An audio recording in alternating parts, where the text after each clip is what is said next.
ونستهديه ونؤمن به ونتوكل عليه ونعوذ بالله من شرور أنفسنا ومن سيئات أعمالنا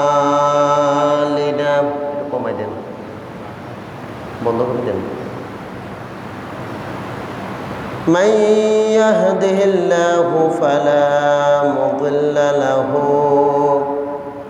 ومن يضلله فلا هادي له ونشهد أن لا إله إلا الله وحده لا شريك له الذي أرسله بالحق بشيرا ونذيرا وداعيا إلى الله بإذنه سراجا وقمرا منيرا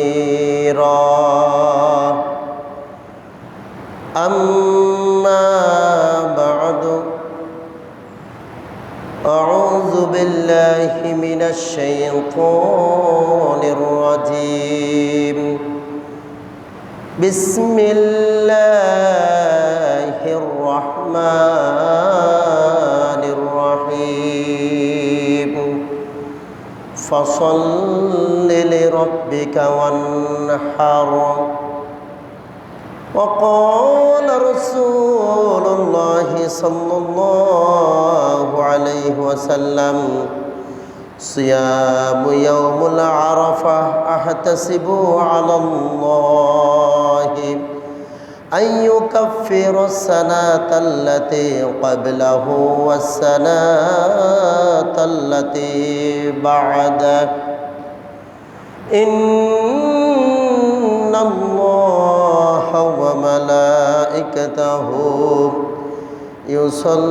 يصلون على النبي يا أيها الذين آمنوا صلوا عليه وسلموا تسليما بلغ العلا بكماله كشاف الدجى بجماله حسنت جميع خصاله صلوا بلغ العلا بكماله كشاف الدجى بجماله حسنت جميع خصاله صلوا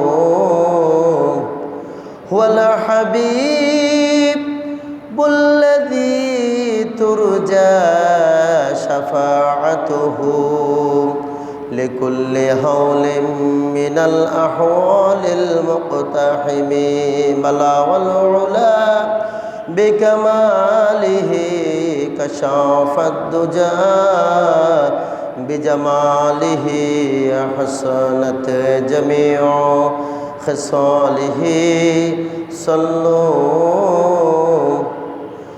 محمد سيد الكونين والثقلين والفريقين من عرب ومن عجم بلغ العلا بكماله كشاف الدجى بجماله حسنت جميع خصاله صلوا সম্মানিত মুসল্লি ভাইরা, আসুন সর্বপ্রথমেই মহান আল্লাহ পাকের দরবারে শুকরিয়া আদায় করব যে আল্লাহ পাক রব্বুল আলামিন জিলহজ মাসের প্রথম জুমা আদায় করার জন্য আরবি 4টি মাসের যে গুরুত্বপূর্ণ 4টি মাস, ওই 4টি মাসের মধ্যে আর একটি মাস হচ্ছে জিলহজ মাস, যে মাসে আল্লাহ পাক রব্বুল আলামিন বান্দাদের গুনাহ মাফ করবেন, যে মাসে আল্লাহ পাক রব্বুল আলামিন শয়তানকে কষ্ট দান করেন, যে মাসে আল্লাহ তাআলার অসংখ্য অগণিত বান্দারা খানায় কাবায় গিয়ে আল্লাহর কদমে হাজির হচ্ছেন, ওই গুরুত্বপূর্ণ মাসে এবং পবিত্র জুমার দিনে যে আল্লাহ পাক রব্বুল আলামিন আমাদেরকে আসার বসার সুযোগ করে দিয়েছেন, আসুন এই জন্য অন্তরের অন্তঃস্থল থেকে আওয়াজ করে শুকরিয়া আদায় করে বলি আলহামদুলিল্লাহ। তার সাথে সাথেই আকায়ে নামদার তাজদারে মদিনা হুজুরপুর নূর সাল্লাল্লাহু আলাইহি ওয়াসাল্লামের উপরে আমরা একবার দুরূদ সালাম সালাতু সালাম প্রেরণ করে বলি সাল্লাল্লাহু আলাইহি ওয়াসাল্লাম। হাজরিন, গত জুমায় আলোকপাত করেছিলাম এই জিলহজ মাসের 1 তারিখ থেকে 9 তারিখ কিংবা 10 তারিখ পর্যন্ত আমাদের কি করণীয়। 4টি আমলের কথা আমি আপনাদের সামনে বারবার তুলে ধরার জন্য চেষ্টা করেছি। আমল কতটুকু করতে পেরেছেন সেটা একমাত্র আল্লাহ আর আপনি মন, আপনার ঈমান আপনারা বলতে পারবেন। আজকে আমি কথা বলবো জিলহজের 9 তারিখ থেকে কোরবানের দিন বিকাল পর্যন্ত আমাদের কাজ আছে, কিছু কিছু কাজ আছে। এর মধ্যে একটি কাজ তাকবীর পড়া, অর্থাৎ সালাম ফিরানোর পরে 22 ওয়াক্ত নামাজ, 22 ওয়াক্ত নামাজের ফরজ আদায় করে সালাম ফিরিয়ে আমাদেরকে তাকবীর পড়তে হবে। ফজর থেকে শুরু করে একদম কোরবানের দিন আসর পর্যন্ত মোট 22 ওয়াক্ত। যাই হোক, এর পাকে আমাদের আরও কিছু কাজ। 1 নম্বর হচ্ছে জিলহজের 9 তারিখ থেকেই আমাদের 10টি কাজ। কয়টি কাজ? 10টি কাজ আমাদেরকে পালন করতে হবে। আল্লাহ পাক প্রত্যেকটি কাজে বান্দার মঙ্গলের জন্য, কল্যাণের জন্য আমাদেরকে দান করেছেন। অনেক বড় বড় আমল আছে এই জিলহজের 9 তারিখ থেকে কোরবানের দিন পর্যন্ত। এর মধ্যে উল্লেখযোগ্য 10টি আমলের কথা বা 9টির কথা আমি বলবো, এত সময় হয়তো পাবো না। 1 নম্বর কাজ যেটা আমি আপনাদেরকে বলতে পারি জিলহজের 9 তারিখ থেকে 1 নম্বর কাজ হচ্ছে আমরা খুব ভোরে ঘুম থেকে জাগ্রত হতে হবে। 9 তারিখ থেকে আমাদেরকে এই কাজগুলো করার চেষ্টা করতে হবে। ভোর ঘুম থেকে জাগ্রত হলেই হবে না, ফজরের জামাতে অংশগ্রহণ করতে হবে এবং রোজা রাখার উদ্দেশ্যে আপনাকে সেহেরি ভক্ষণ করতে হবে, সাহারি খেতে হবে আপনাকে। তাহলে আমরা যদিও বা 1 থেকে 10 তারিখ পর্যন্ত বা কোরবানের দিন পর্যন্ত আল্লাহ রসুল করতেন, প্রতিদিনই তিনি রোজা রাখতেন, কিন্তু আমাদের ক্ষেত্রে যদি আমরা কোনো কারণে নাও পারি, অন্তত পক্ষে আরাফার দিনের রোজাটা এটা আমাদের হাতছাড়া করার কোনো প্রশ্নই আসে না, কোনো সুযোগ নেই এখানে। তাহলে জিলহজের 9 তারিখ থেকে আমাদের যে কাজগুলির কথা আমি বললাম তার মধ্যে 1 নম্বর কাজ হচ্ছে আমরা খুব ভোরে আমরা ঘুম থেকে উঠব, রোজা রাখার উদ্দেশ্যে সাহারি খাবো, সাহারি খেয়ে আমরা ফজর পড়ব। এটা হচ্ছে আমাদের আমল। মুসলিম শরীফের 1162 নম্বর হাদিস, আল্লাহর হাবিব সাল্লাল্লাহু আলাইহি সাল্লাম বললেন, কেউ যদি ফজর নামাজটা আর ফজর আগ পর্যন্ত আপনি ঘুম থেকে উঠলেন, সেহরি খেলেন, ইমাম সাহেব এখনও নামাজের মুসলায় নামাজে দাঁড়ান নাই, সেহরি খেয়ে আপনি জিকিরে মগ্ন। কিসে মগ্ন? জিকিরে, আল্লাহর জিকিরে, আল্লাহরকে স্মরণের মাধ্যমে আপনি আছেন। আল্লাহর হাবিব সাল্লাল্লাহু আলাইহি সাল্লাম বলেন, কেউ যদি সেহরি খাওয়ার পরে জামাতের আগে, ফজরের নামাজের আগে যদি আল্লাহর নামকে স্মরণ করে, আল্লাহর হাবিব সাল্লাল্লাহু আলাইহি ওয়াসাল্লাম বলেন ওই বান্দার পিছনের গুনাহ আর সামনের 1 বছরের গুনাহ আল্লাহ তাআলা মাফ করে দিবেন। সুবহানাল্লাহ। মুসলিমের 1162 নম্বর হাদিস। আল্লাহর হাবিব সাল্লাল্লাহু আলাইহি সাল্লাম বলেন সিয়ামু ইয়ামুল আরাফা আহতাসিবু আলাল্লাহ আইয়ু কাফিরা সানাতাল্লাতি ক্বাবলাহু ওয়াস সানাতাল্লাতি বা'দাহু। আপনি যদি আরাফার দিন ভোরে ঘুম থেকে উঠেন, রোজা রাখার উদ্দেশ্যে সাহারি খান এবং ফজরের জামাতের আগ পর্যন্ত যদি আল্লাহকে স্মরণ করেন, আপনার পিছনের 1 বছরের গুনাহ আর সামনের যদি হায়াত পান, সামনের 1 বছরের গুনাহ ওই জিকিরের কারণে আল্লাহ তাআলা মাফ করে দিবেন। তাহলে আজ সেহরি খাওয়ার পর থেকে ফজরের নামাজ এখানে ডিস্টেন্স থাকবে আধা ঘন্টা, না হয় 40 মিনিট, বেশি কিন্তু না। তো আমরা এই সময়টা যদি কাজে লাগাই, আমাদের 1 বছরের যদি গুনাহ মাফ হয়, আমাদের লাভ না লস? কথা বলেন, লাভ না লস? লাভ। তাহলে আমরা 1 নম্বরে আরাফার দিন কি হব? খুব ভোরে ঘুম থেকে উঠব। 2 নম্বরে আপনি ফজরের নামাজটা পড়ে ফেললেন, ফজরের নামাজটা পড়লেন, ইমাম সাহেবের পিছনে নামাজটা আদায় করলেন, করার পরে আমরা তো সাথে সাথে চলে যাই না? কিন্তু আপনি জানেন একই নামাজের মুসল্লায় বসে আপনি যে মুসল্লায় ফজরের নামাজটা আদায় করলেন, নামাজ শেষ, সবাই চলে গেল, আপনি বসে বসে জিকির করছেন, করার পরে সূর্য উঠল, ওঠার পরে আপনি 2 রাকাত নামাজ পড়লেন, ইশরাকের নামাজ। কিসের নামাজ? নাম জানেন? কখন পড়ছেন? পড়া সেই সময় অনেকের আমাদের মধ্যে হয় না। তাহলে বললাম, আপনি আরাফার দিন সকালবেলা ইমাম সাহেবের পিছনে জামাআতে ফজর আদায় করলেন, করে একই জায়গায় বসে আছেন, স্থান পরিবর্তন করেন। এই স্থান পরিবর্তন না করে যদি আপনারা জিকির করেন, কি করেন? জিকির আজকার করেন, তাসবিহ তাহলিল পড়েন, দোয়া দুরূদ যদি পড়েন, পড়তে পড়তে যদি সূর্য উঠে যায়, সূর্য উঠার পরে 2 রাকাত যদি ইশরাকের নামাজ পড়েন, আল্লাহর হাবিব সাল্লাল্লাহু আলাইহি ওয়াসাল্লাম বলেন যে ব্যক্তি নামাজ শেষে মসজিদ থেকে বের না হয়ে জিকির করে, কোরআন তেলাওয়াত করে, সূর্য ওঠার পরে 2 রাকাত নামাজ পড়ে ঘরে ফিরবে, আল্লাহর হাবিব বলতেছেন তার এই 2 রাকাত নামাজ পড়ার কারণে, 2 রাকাত নামাজ পড়ার কারণে ওই ব্যক্তির আমল নামায় একটা পূর্ণাঙ্গ উমরা হজের সওয়াব আপনার আমার আমল নামায় আল্লাহ লিখে দিবেন। সুবহানাল্লাহ।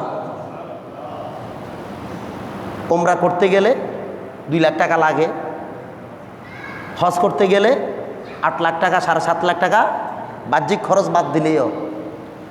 তো আমরা যদি ইমাম সাহেবের পিছনে নামাজটা পড়ে মুসল্লা থেকে না উঠে যদি কোরআন তেলাওয়াত করি, সর্বোচ্চ 10 থেকে 15 মিনিট, নামাজ শেষ তার 10-15 মিনিট পরে কি উঠে? সূর্য।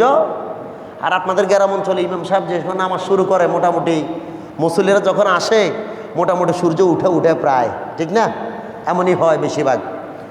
তো তাহলে দেখেন, আপনি ফজর নামাজ পড়ার পর যদি নামাজের মুসল্লা যদি বসেন, 10 মিনিট যদি একটু কষ্ট করেন, কোরআন তেলাওয়াত করেন, জিকির করেন, আপনার আমল নামায় পূর্ণাঙ্গ একটি উমরার সওয়াব লিখে দেওয়া হবে। শুধু তাই নয়, আল্লাহর হাবিব সাল্লাল্লাহু আলাইহি ওয়াসাল্লাম বলেন যে মান সাল্লাল গাদাতা ফি জামাআতি, জামাতের সাথে ফজর নামাজ পড়লেন, সুম্মা ক্বাদা ইয়াযকুরুল্লাহ, আল্লাহর জিকির আপনি মগ্ন থাকলেন, হাত্তা তাতলুউশ শামস, সূর্য ওঠা পর্যন্ত, সুম্মা সাল্লা রাকাতাইন, সূর্য যখন উঠে গেল 2 রাকাত আপনি নামাজ পড়লেন, কানাত লাহুল কা আজরি হাজ্জাতিন, আপনার আমল নামা শুধু উমরা না, একটি পূর্ণাঙ্গ হজের সওয়াব আল্লাহ আপনার আমার আমল নামায় লিখে দেবেন। সুবহানাল্লাহ। শুধু উমরা নয়, একটি হজের সওয়াব লিখে দিবেন। এগুলো সব কিন্তু আরাফার দিনের সকালের আমলের কথা বলছি আমি আপনাদেরকে। হাজরিন, তাহলে দেখেন আল্লাহর ঘরে বসে থেকে যদি উমরার সওয়াব পাওয়া যায়, হজ করার সওয়াব পাওয়া যায়, এই সুযোগ কোনো ইমানদার, কোনো মুসলমান, কোনো সালে বন্দাকে হাতছাড়া করতে পারবে? কথা বলেন, পারবে? এই জন্য আমি ইমাম সাহেবকে বলবো, আপনি ফজরের সময় প্রয়োজনে মানুষের বাসায় গিয়ে লোক ঠিক করে দিবেন, কয়েকজন ধরে নিয়ে আসবে, জায়গায় নিয়ে আসবে, ডেকে নিয়ে আসবে। অনেকেই কিন্তু এগুলো পাইলে করে, সুযোগ পায়, মানে ডাকলে পরে আসে, বসবে।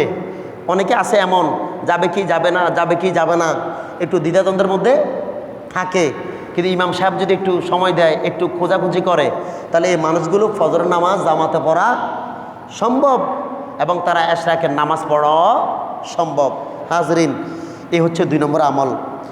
3 নম্বরে, আপনি যদি আরেকটু যদি আপনার যদি সময় থাকে এশরাকের নামাজের পরে, যদি আরেকটু সময় যদি আপনার কাছে থাকে, 10টার দিকে একটা নামাজ আছে, স্বাস্থ্যের নামাজ। কিসের নামাজ? জীবনে আমরা সেটা শুনছি হয়তো, কিন্তু পড়ি নাই। কখন পড়তে হয় সেটা আমরা জানি। ওই ইমাম সাহেব সবে কদরে একটা নামাজের কথা প্রায় বলে। কি নামাজ না হুজুর?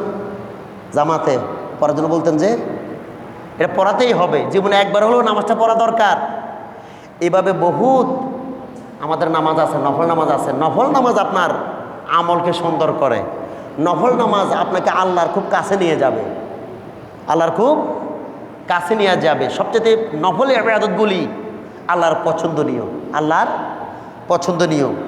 তো আপনি যদি আরাফার দিন যদি ফজর পড়লেন, ইশরাক পড়লেন, পরে 10 মিনিট বা 10টার দিকে যদি আপনি স্বাস্থ্যের নামাজটা যদি পড়েন, হাদিসে ফরমান মুসলিম শরীফের 1556 নম্বর হাদিস, আমাদের বডির মধ্যে কয়টা জোড়া? আমাদের শরীরের মধ্যে জোড়া কয়টা মোট? এটা তো আমরা সবাই জানি, 360। আল্লাহর হাবিব সাল্লাল্লাহু আলাইহি সাল্লাম বলেন, আমার উম্মতরা যখন রাতে ঘুমায়, আল্লাহর বান্দারা যখন রাতে আমরা ঘুমাই না, ঘুমানোর পরে ঘুম থেকে আমরা উঠে, ঘুম থেকে যদি কেউ না উঠে, মানে কেউ যদি মারা যায়, তাহলে সেই শেষ। কিন্তু আমাদের দেহ 360টি জোড়া, এগুলোকে হাদিসের ভাষা বলেছে একটা গিট। কি বলেছেন? গিট না? আমরা রশি দিয়ে রশি বাঁধি না? তো রশি যদি ছিঁড়ে যায়, রশির সাথে রশি দিয়ে যে জোড়া দিই, কি দিয়ে জোড়া দিই? গিট দিয়ে না? আমরা নোয়াখালীর ভাষা বলে গিরে দিয়ে। কি দিয়া? গিরে দিয়ে।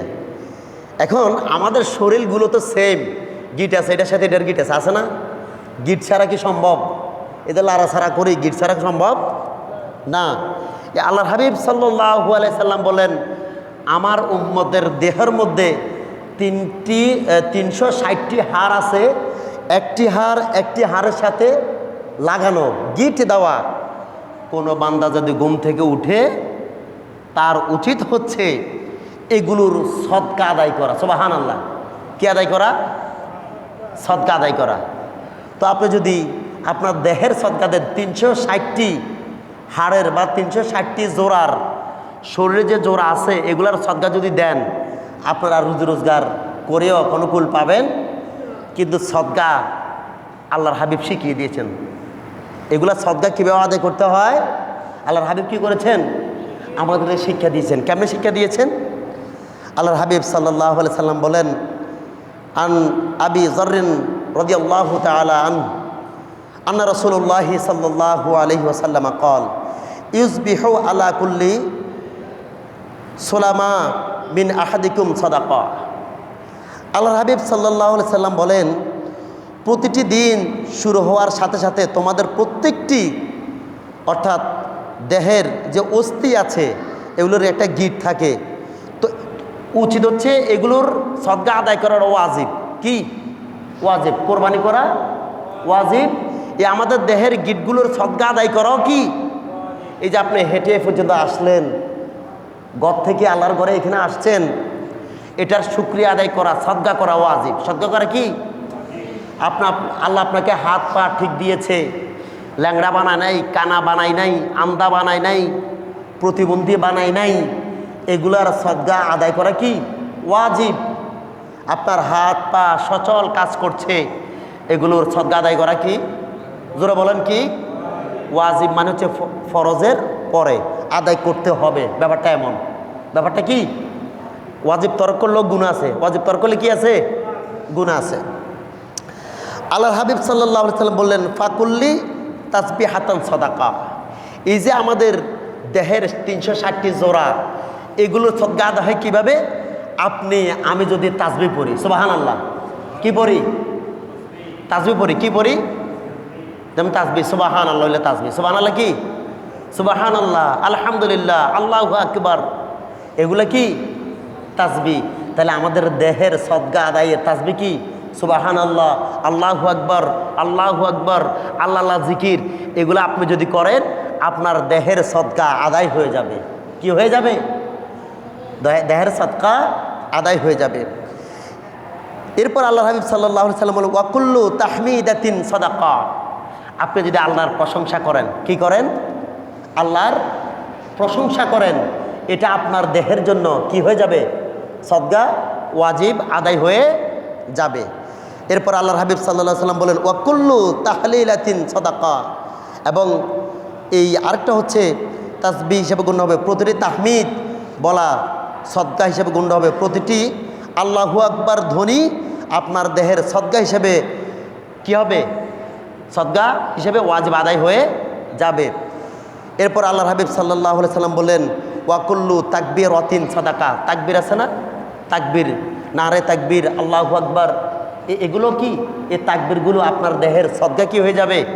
আদায় হয়ে যাবে। তাহলে বুঝতে পারছেন যে আমাদের জন্য কত সহজ হয়েছে না জিনিসগুলা। যদি সদকাগুলো আজকে টাকা দিয়ে আদায় করতে হতো, তাহলে এই 360টি সদকা আদায় করা সম্ভব হতো না। তো আমরা অযথা কথা না বলে আরাফার দিন বা অন্যান্য দিন ফজরের পরে নামাজ পড়ার পরে, তারপরে শাস্ত্রের নামাজ পড়ার পরে বাকি সময়ে অযথা কথা না বলে সুবহানাল্লাহ, আল্লাহু আকবার, লা ইলাহা ইল্লাল্লাহ, লা ইলাহা ইল্লাল্লাহ, এই তাসবিহ তালিলগুলো জিকিরগুলো করলে আমাদের দেহের যে 360টি জোড়া আছে এগুলোর কি হয়ে যাবে? ওয়াজিব আদায় হয়ে যাবে। এরপর আসেন আল্লাহর হাবিব সাল্লাল্লাহু আলাইহি সাল্লাম আবার বললেন, ওয়া আমরুন বিল মারুফ ওয়াল আমরু বিল। কেউ যদি ভালো কাজের আদেশ দেয়, কি দেয়? ভালো কাজের। এই যে আমি বললাম ইমাম সাহেবকে আপনি ফজর নামাজটা কয়েকজনকে ডেকে এনে ধরে এনে নামাজটা পড়াবেন, এটা ভালো কাজ না? কথা বলেন, এটা ভালো কাজ না? অথবা কিসের সাহেব একজনকে বলল যে এই যারা চুরি করে বা ডাকাতি করে বা বাপ মার সাথে ঝগড়া করে, বড়দেরকে সম্মান দেয় না, কোনো ভাই যদি ওকে বলে যে তুমি বাবার সাথে বেয়াদবি করিও না, বড়দের সাথে বেয়াদবি করিও না, এটা ভালো কাজ না? ভালো কাজের অনুরোধ আদেশ করছে না? আল্লাহর হাবিব সাল্লাল্লাহু আলাইহি সাল্লাম বললেন, আমরুন বিল মারুফ সাদাকা। মানুষকে ভালো পরামর্শ দেওয়া এটাও সদকা, সুবহানাল্লাহ, এটাও কি? সদকা। এরপরে ওয়া নাহি আনিল মুনকার সাদাকা। এবং আপনি খারাপ কাজ থেকে মানুষকে সরে আনা, ভালো কাজের আদেশ করা যেমন সদকা, আবার মানুষকে খারাপ কাজে নিষেধ করো কি আপনার সদকা আদায় হয়ে। এগুলা করতে কি কোটি কোটি টাকা পুঁজি লাগবে নাকি? এই যে মানুষকে ভালো মন্দ বোঝানো, ভালো মন্দ বলা, এগুলো করতে কি আপনার আহামরি সময় লাগবে নাকি? আহামরি সময় লাগবে না, আহামরি টাকা লাগবে না, আহামরি গায়ের বল লাগবে না। কিন্তু দুঃখজনক হলেও সত্যি আমাদের সমাজে বলেন, পরিবারে বলেন, মানুষকে একে একজনকে বুঝাবে এরকম লোক পাওয়া যায়নি। পাওয়া যায় না, এরকম নাই। আমরা চিন্তা করি ওর মরা ওই মরুক, আমার ভালো আমি থাকলে হয়েছে নাকি? কথা বলেন, ব্যাপারটা এমন না। কিন্তু আল্লাহর হাবিব সাল্লাল্লাহু আলাইহি সাল্লাম এটা শিক্ষা দেন, আমরা ভালোকে ভালো বলতে হবে, খারাপকে খারাপ বলতে হবে, ভালো মানুষদেরকে ভালো উপদেশ দিতে হবে, খারাপ মানুষদেরকে খারাপ কাজ থেকে বিরত থাকার জন্য অনুরোধ করতে হবে। এটা আল্লাহর হাবিব আমাদেরকে কি করেছেন? শিখিয়েছেন। আর এটা আমরা যদি করতে পারি তাহলে আমাদের দেহের যে 360টি যে জোড়া, এগুলোর সদকা কি হয়ে যাবে? আদায় হয়ে।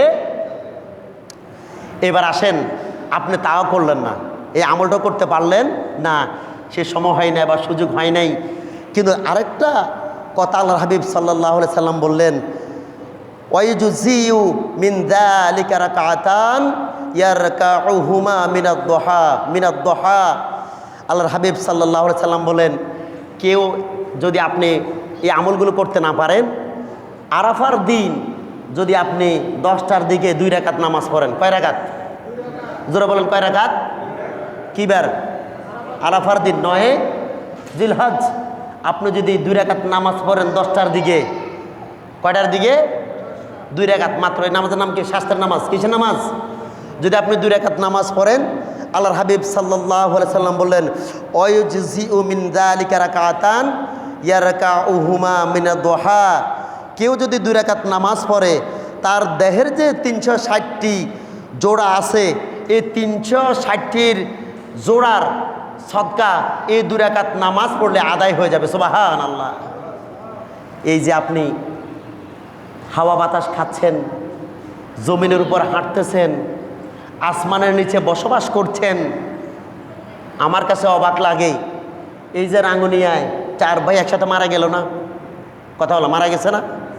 4 ভাই একসাথে গাড়ির ভিতরে, তাদেরকে কেউ মেরে ফেলছে? তারপরে গাড়ি ব্লাস্ট হয়েছে, গাড়িতে আগুন ধরছে, কিসে মারা গেছে? বিষাক্ত হাওয়া। বিষাক্ত হাওয়া। অর্থাৎ আমরা যেই টাকা খরচ করে যে এসিটা গাড়ির ভিতরে লাগাই, যে ঠান্ডা বাতাসটা আমরা খাই, টাকা খরচ করি তো নাকি? তাহলে আল্লাহ যে আমাদেরকে যে বাতাস দিয়ে দিয়েছেন, গোটা পৃথিবীতে, গোটা গাড়ির বডি কতটুক? প্রাইভেট কারের বডি 10 ফিট নাকি? এর বেশি তো না, পাশে না হয় 7 ফিট। এই আপনি যদি এখানে যদি একটু ঠান্ডা এসি যদি খান, আপনার গ্যাস ভরতে হয়, তারপরে আপনাকে আনুষঙ্গিক এগুলো করতে অনেক টাকা খরচ হয় আপনার এসি ফিটিং করতে। এখন আমার কথা হচ্ছে, এই 4টা ভাই যে মারা গেল, তারা এক জাতীয় বায়ুর কারণে মারা গেছে, গেছে না? বিষাক্ত কেমিক্যাল, বিষাক্ত বায়ু, যেটা তাদের গাড়ির এসির সাথে একটা সংশ্লিষ্ট থাকে। এসির সাথে কি থাকে? সংশ্লিষ্ট থাকে। ভালোটা খারাপটা আর ভালোটা মিলেই হাওয়াটা কি করে? ঠান্ডা করে।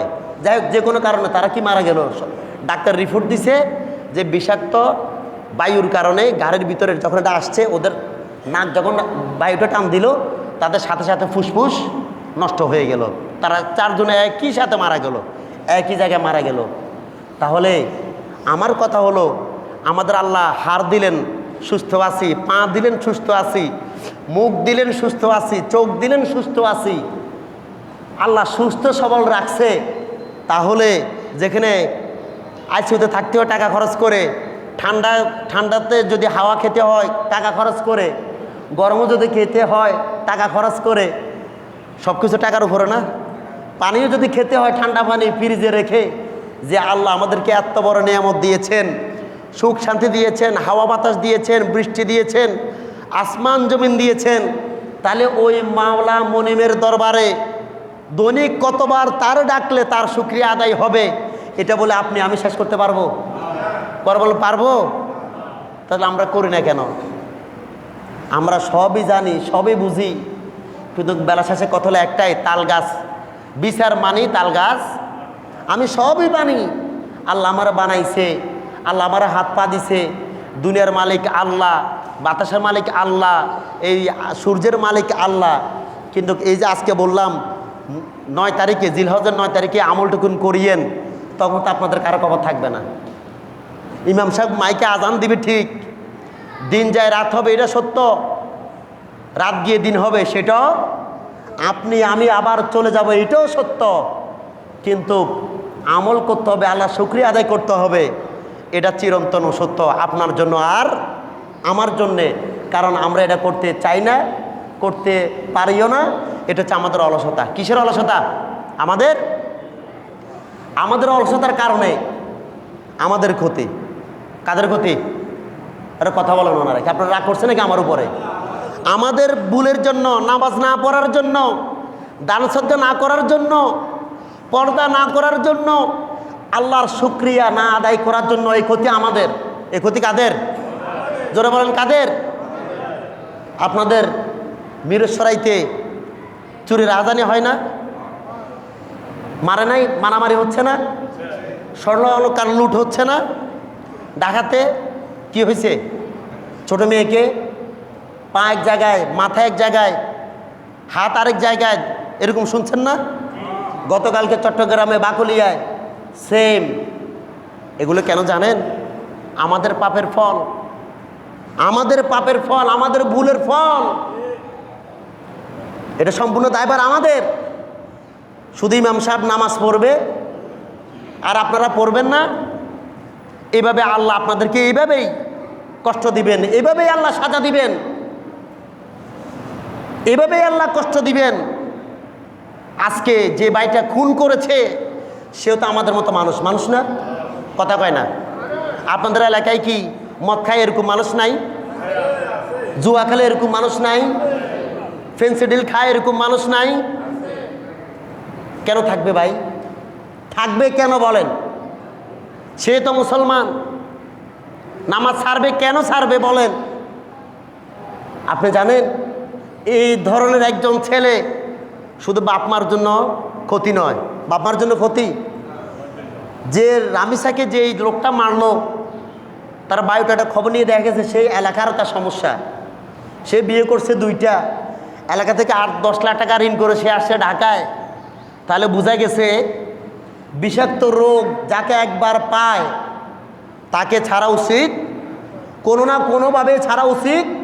হয়তো ট্রিটমেন্ট দিয়া তার রোগের সমাধান করতে হবে, না হয় ক্যান্সার হলে যেরকম পায়ে ক্যান্সার হলে, হাতে ক্যান্সার হলে কি করতে হয়?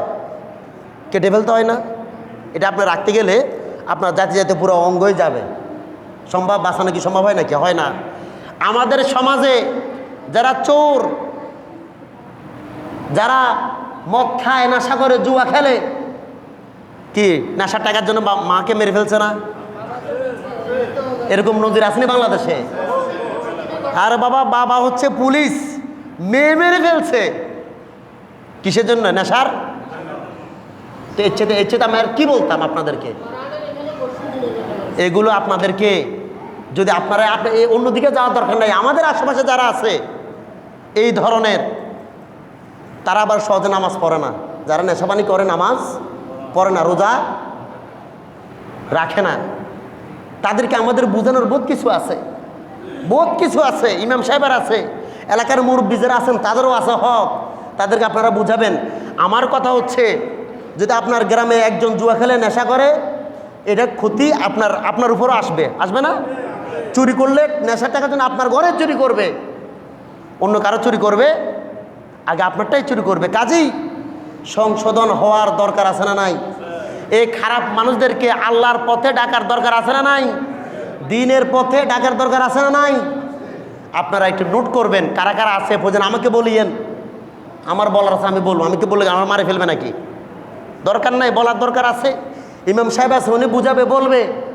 আর না হয় তাদেরকে আমরা আইনের হাওলা করে দিতে হবে। কি করতে হবে? তাদেরকে আইনের হাওলা করে দিতে হবে, না হয় তাদেরকে এলাকা ছাড়া করতে হবে। এর বাহিরে আর কিছু করার আছে আমাদের? থাকবে না। যদি না করেন, একদিন আপনার মেয়ের উপরে সে আঘাত আসবে। মেয়ের উপরে না আসুক, আপনার ধন সম্পদের উপরে হলেও আঘাত। কারণ যাদের দেহে 1 জাররা পরিমাণ পর্যন্ত মদ ঢুকে, আল্লাহ তাদের দেহকে জান্নাত থেকে কি করে দিয়েছেন? হারাম করে। জান্নাত থেকে তাদের দেওয়া হারাম। কাজেই তার হচ্ছে আমাদের জন্য অভিশাপ। আর এগুলো হয় আমাদের, আমরা মুরব্বীরা যখন ভুল করি, পাপ করি, কি করি? একদম সহজ কথা বলতে আরেকটু, আপনাদের এই মসজিদে অনেক ইমাম নামাজ পড়াইছে না? 3 রাকাতের জায়গায় 4 রাকাত পড়ছে, এরকম পাইছেনি কোনো? বা 4 রাকাতের জায়গায় 5 রাকাত পড়ে ফেলছে, এরকম পাইছেনি কখনো? এখানে পান নাই, তবে এরকম হয় না? হয়নি? তারাবির নামাজ হোক, তারপরে আপনার এমনি নামাজ হোক, ইমাম সাহেবের, খতিব সাহেবের নামাজ ভুল হয় না? কথা কয় না? হয়নি? ভুল হয়। এই ভুলগুলো কেন হয় জানেন? মুসল্লিদের কারণে। কিসের কারণে?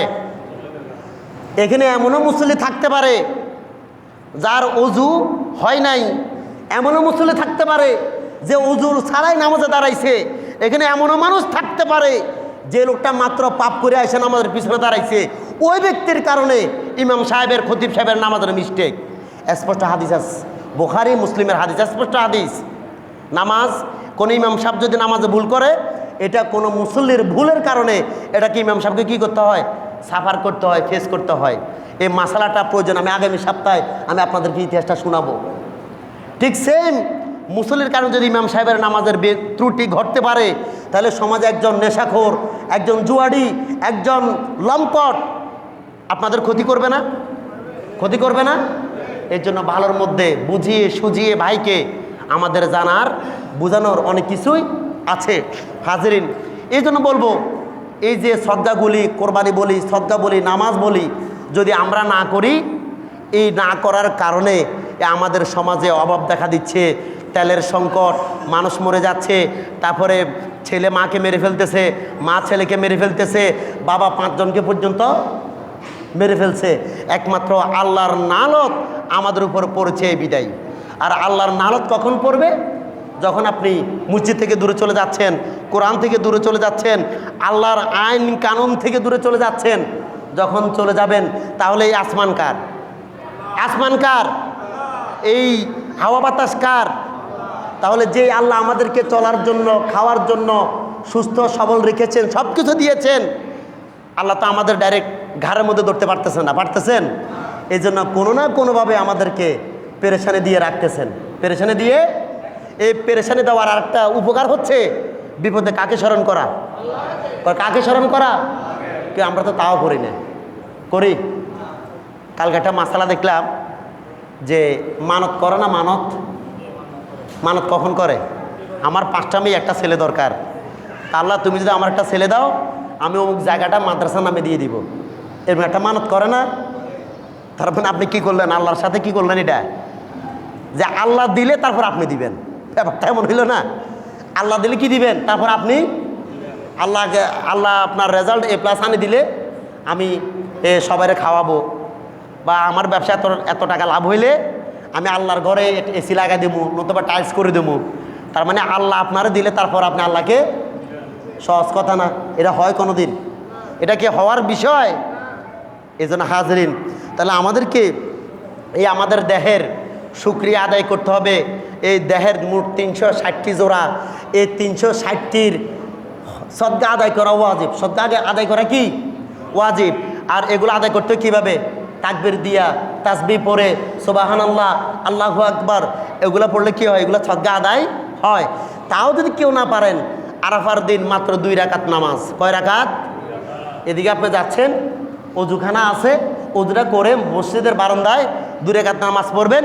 আল্লাহর হাবিব সাল্লাল্লাহু আলাইহি সাল্লাম বললেন যে তুমি সারা বছর তোমার দেহের এই সদকা আদায় করতে পারো নাই, আরাফার দিন মাত্র 10টার দিকে 2 রাকাত শাস্ত্রের নামাজ পড়ো, তোমার বডিতে 360টি জোড়ার যে সদকা আদায় করার কথা, 2 রাকাত নামাজ পড়ার কারণে সাথে সাথে তোমার উপর এই সদকা আদায় হয়ে যাবে। সুবহানাল্লাহ। তাহলে আমরা এই আমলটুকুন করতে পারবো না বাবারা? পারবো তো? ইনশাআল্লাহ আমরা পারবো। এরপর আল্লাহর হাবিব এটা 3 নম্বর। 4 নম্বরে আল্লাহর হাবিব সাল্লাল্লাহু আলাইহি সাল্লাম বললেন যে 9 তারিখ ফজর থেকে 13 তারিখ আসর পর্যন্ত, 13 তারিখ, 9 তারিখ থেকে 13 তারিখ মোট 22 ওয়াক্ত নামাজ। কয় ওয়াক্ত নামাজ? এখানে একটা সালাম ফিরাইয়া আছে না? আল্লাহু আকবার, আল্লাহু আকবার, লা ইলাহা ইল্লাল্লাহু, আল্লাহু আকবার, আল্লাহু আকবার। এই তাকবীরটা আপনারা পড়বেন। এই তাকবীরটা, এটা সূত্রপাত কীভাবে তাকবীরের? আল্লাহর হাবিব সাল্লাল্লাহু আলাইহি সাল্লাম কোরবান দিয়েছেন হযরত ইব্রাহিম আলাইহিস সালাম। কে দিয়েছেন? কথা বলেন, কার? ইব্রাহিম আলাইহিস সালাম। আমি কিন্তু গত বছর আলোচনা করছি কোরবানের ইতিহাস, টানছি না? এবার সেটা আমি করতেছি না, এটা আমার অভ্যাস না যে আলোচনা একবার করব, দ্বিতীয়বার সেটা আমার মনও চায় না। এই যে আল্লাহু আকবার, আল্লাহু আকবার, লা ইলাহা ইল্লাল্লাহু, আল্লাহু আকবার, আল্লাহু আকবার ওয়ালিল্লাহিল হামদ, এখানে 3 জন ব্যক্তির বাক্য। কজন ব্যক্তির বাক্য? 1 নম্বরে হযরত জিবরাইল, 1 নম্বরে কি হযরত? 2 নম্বরে হযরত ইব্রাহিম, 3 নম্বরে হযরতে ইসমাঈল আলাইহিস সালাম। অর্থাৎ ইব্রাহিম আলাইহিস সালামকে যখন, ইসমাঈল আলাইহিস সালামকে যখন হযরত ইব্রাহিম আলাইহিস সালাম শোয়ালেন জবাই করবেন, আল্লাহ তাআলা জিবরাইলকে পাঠাচ্ছেন, তুমি ওই জায়গায় জান্নাতি দুম্বা নিয়ে যাও। জিবরাইল আলাইহিস সালাম দেখতে পাচ্ছেন স্পষ্টভাবে যে আমি যাইতে যাইতে এই মধ্যে হয়তো হজরত ইব্রাহিম কি করবে, ছুরিটা চালিয়ে দিবে। তখন হজরত জিব্রাইল আলাইহিস সালাম বললেন যে একটা শব্দ করলেন, বিকটভাবে শব্দ করলেন যে খফা ইজলাতু আলা ইব্রাহিমু ফাকালা আল্লাহু আকবার আল্লাহু আকবার। এই শব্দ হলো হজরতে জিব্রাইল আলাইহিস সালামের। কার? হজরতে, অর্থাৎ আসমান থেকে শব্দ করছে হজরতে জিব্রাইল, অর্থাৎ গলা দিয়ে ছুরি যেন না চালায়। ইব্রাহিম আলাইহিস সালাম এই জিব্রাইলের এই শব্দটা শুনছেন, এই শব্দটা আল্লাহু আকবার শব্দটা শুনছেন। এবার ইব্রাহিম আলাইহিস সালাম বললেন লা ইলাহা ইল্লাল্লাহ, লা ইলাহা, আল্লাহু আকবার আল্লাহু আকবার, লা ইলাহা ইল্লাল্লাহু, আল্লাহু আকবার আল্লাহু আকবার। জিব্রাইল বলছে আল্লাহু আকবার আল্লাহু আকবার, মানে বলছে আল্লাহ বড়, আল্লাহ বড়। এই আল্লাহ বড়। আর ইব্রাহিম আলাইহিস সালাম বললেন লা ইলাহা ইল্লাল্লাহু, আল্লাহু আকবার আল্লাহু আকবার, আল্লাহ বড়, আল্লাহ বড়। এটা ওই আল্লাহ যে আল্লাহর কোনো আর কেউ নাই, একমাত্র তিনিই আল্লাহ এক। ইব্রাহিম আলাইহিস সালাম যখন এটা বললেন, তখন ইব্রাহিম আলাইহিস সালামের সামনে কে? তার ছেলে। তখন ইসমাঈল আলাইহিস সালাম বললেন আল্লাহু আকবার আল্লাহু আকবার, লা ইলাহা ইল্লাল্লাহু, আল্লাহু আকবার আল্লাহু আকবার, ওয়ালিল্লাহিল হামদ। মানে ইসমাঈল আলাইহিস সালাম কার শুকরিয়া আদায় করছে? কার শুকরিয়া আদায় করছে? ওয়ালিল্লাহিল হামদ, সকল প্রশংসা একমাত্র কার? তাহলে এখানে কজন ব্যক্তির তাকবীর? তাহলে যে তাকবীরটা আল্লাহ জিব্রাইলকে দিয়েছেন, জিব্রাইলের সাথে ইব্রাহিম আলাইহিস সালাম বলেছেন, ইব্রাহিম আলাইহিস সালামের সাথে ইসমাঈল আলাইহিস সালাম বলেছেন, গোটা একটা বছর আপনি তাকবীরটা পড়েন নাই, তাহলে 9 তারিখ থেকে 13 তারিখ পর্যন্ত এই তাকবীরটা পড়ার দরকার আছে না নাই? কথা বলেন, আছে না নাই? আছে। যদি আপনি নামাজ না পড়েন তাহলে তো পড়ার দরকার নাই, আর আছে নি? যদি আপনি নামাজ না পড়েন সেটা পড়ার দরকার নাই। তাহলে কয়টা ক্ষতি? একটা না দুইটা? নামাজেরও ক্ষতি গেল, আর এই তাকবীর হক যদি আমি আদায় না করি তাহলে এটারও ক্ষতি হবে কি হবে না? হবে। তাহলে এই তাকবীরটা আমরা পড়তে হবে। হাজরিন, এরপর আসেন, এই আরাফার দিন আল্লাহ তাআলা অসংখ্য অগণিত মানুষকে কি করেন? জাহান্নাম থেকে মুক্তি দান করেন। সুবহানাল্লাহ। জাহান্নাম থেকে কি করেন? মুক্তি দান করেন। আল্লাহর হাবিব সাল্লাল্লাহু আলাইহি সাল্লাম বলেন আরাফার দিনের তুলনায় এমন কোনো দিন নাই যেদিন আল্লাহ তাআলা সর্বাধিক লোকদের দোজকের আগুন থেকে মুক্তি দেন। একমাত্র আরাফার দিনে সবচাইতে বেশি আল্লাহ জাহান্নামীদেরকে জাহান্নাম থেকে বের করে জান্নাতে প্রবেশ। এখন আমরা রোজা রাখছি, দান সদকা করে দেখি কি জান্নাতি হয়ে গেছি? আমার 200 টাকা দিয়া 300 টাকা দিয়া আমার মায়ের জন্য দোয়া করিয়েন, আর আমি এখানে দোয়া করলাম, সুন্দর করে টানটুম দিয়ে মুনাজাত কইরা দিলাম। কইরা দেওয়ার কারণে আপনার মার আযাব কি বন্ধ হয়ে গেছে? বাবার আযাব কি বন্ধ হয়ে গেছে? আপনার আমার দোয়ার কারণে আপনার মাকে, আপনার বাবাকে আল্লাহ কি জাহান্নাম থেকে বের করে জান্নাতে আনে দিছে? মনে হয় আপনাদের এই ধারণা হয়? আশা করা যায় দোয়া চান বাপ মার জন্য। কিন্তু আল্লাহর হাবিব সাল্লাল্লাহু আলাইহি সাল্লাম বললেন যে আল্লাহ আরাফার দিন অসংখ্য অগণিত তার বান্দাদেরকে জাহান্নাম থেকে বের করে এনে জান্নাতে রাখেন। তার মানে বুঝতে হবে আমরা এই দিন এই জাহান্নাম থেকে বাঁচার জন্য আল্লাহর কাছে কি করতে হবে? দোয়া করতে হবে। 6 নম্বরে আল্লাহ তাআলা শয়তানকে লাঞ্ছিত করেন। কি করেন? আরাফার দিন শয়তানকে কি করেন? আর আরেকটা লাঞ্ছিত করছেন আপনার এই বদরের সময়। কিসের সময়? বদরের যুদ্ধের সময়। আর আরেকটা দিন হচ্ছে আল্লাহ তাআলা এই শয়তানকে এই আরাফার দিন লাঞ্ছিত করেন। কি করেন? লাঞ্ছিত করেন।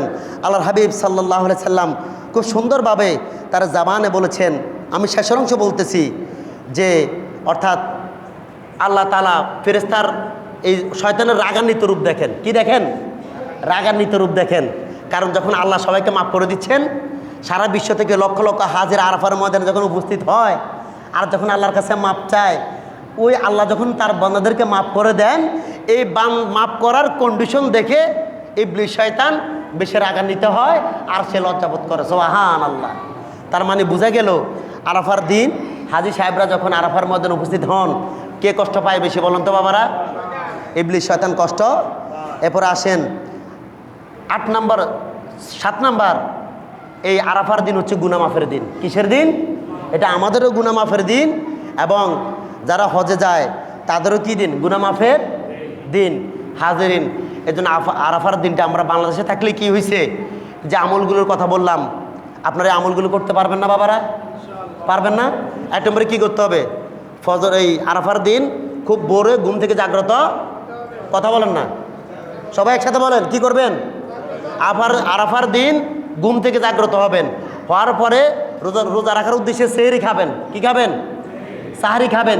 খেয়ে ইমাম সাহেবের পিছনে জামাতের ফজর নামাজ পড়বেন, পড়ে আশরাক পড়বেন, সময় পাইলে তারপরে আপনার স্বাস্থ্যের নামাজও আদায় করবেন। এরপরে তাসবিহ তালিল পড়বেন, সুবহানাল্লাহ, আল্লাহু আকবার, এগুলো পড়ার চেষ্টা করবেন। কথা বুঝতে পারছি? কথা বুঝতে পারছি? গত সপ্তাহ 3টে আমল দিয়ে গেছি। কে বলতে পারবেন? কে বলতে পারবেন আমলটা করতে পারছেন? তারও পাইছেন? পান নাই? আর কি, আমি বলে গেলাম, আপনারা শুনতে থাকেন। যারা চেরা নামাজ পড়তেছেন ওনারা কই ছিলেন? আপনারা তো বুঝার দরকার আছে, হায়াত মৃত্যুর কোনো কি নেই, সময়। তা আমি বলে গেলাম গত সপ্তাহে, এই আমলটুকুন করতে পারলেন না।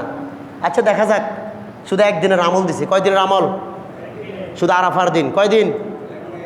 9 তারিখ, মনে হয় বুধবার। কী বার? আগামী। শুধু একটা দিনের আমল। দেখি কারা কারা করতে পারেন, দেখি কারা কারা করতে পারেন। আপনারা এই আমলটুকুন করার চেষ্টা করবেন। আল্লাহ পাক আমাদেরকে কবুল করুক বলে আল্লাহুম্মা আমিন। হাজরিন, গত জুমায় জমা হয়েছে 1735 টাকা। আর জসিম মাইয়ের আম্মা জান দোয়া চেয়েছেন, অসুস্থ, আপনারা দোয়া করবেন। যারা সুন্নত পড়ে নেন মেহেরবানি করে সুন্নত পড়ে নিন।